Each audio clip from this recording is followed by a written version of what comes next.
আল্লাহ তাআলা কিয়ামতের দিন সাইয়েদনা নূহ আলাইহিস সালামকে বলবেন, নূহ তুমি কি দাওয়াত পৌঁছিয়েছো তোমার উম্মতের কাছে? নূহ আলাইহিস সালাম বলবেন, হ্যাঁ আমি পৌঁছিয়েছি। এবার নূহের উম্মতকে আল্লাহ জিজ্ঞেস করবেন, হে নূহের উম্মতেরা, তোমাদের নবী নূহ কি দাওয়াত পৌঁছিয়েছে?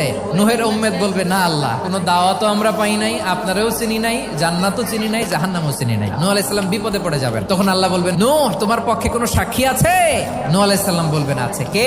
উম্মতে মুহাম্মাদি। তখন আমরা বলবো, আল্লাহর নবী নূহ আলাইহিস সালাম তিনি আপনি যা যা বলেছেন ঠিক তা তার উম্মতের কাছে পৌঁছে দিয়েছে। এবার নূহের উম্মতের সাথে আমাদের ঝগড়া লাগবে। তারা বলবে, তোমরা আসছো আমাদের হাজার হাজার বছর পরে, তোমরা কি করে জানলা? তোমাদের সাক্ষী ধর্তব্য হবে না? আমরা তখন বলবো, আমাদের কোরআনে তোমাদের নবীর নামে আল্লাহ তাআলা একটা সূরা নাজিল করেছেন, সূরাতে নূহ। দিন রাত এক করে তোমাদের কাছে তিনি দাওয়াত পৌঁছেছেন, সব আমরা জানি। আমরা যখন বলবো এই কথা, নূহের উম্মত চুপসে যাবে। তখন আমরা সত্য বলেছি কিনা এটা আল্লাহ তাআলা জানতে চাইবে বিশ্বনবীর কাছে। তখন বিশ্বনবী আমাদের পক্ষে সাক্ষী দিবেন। আওয়াজ করে বলেন, আল্লাহু আকবার।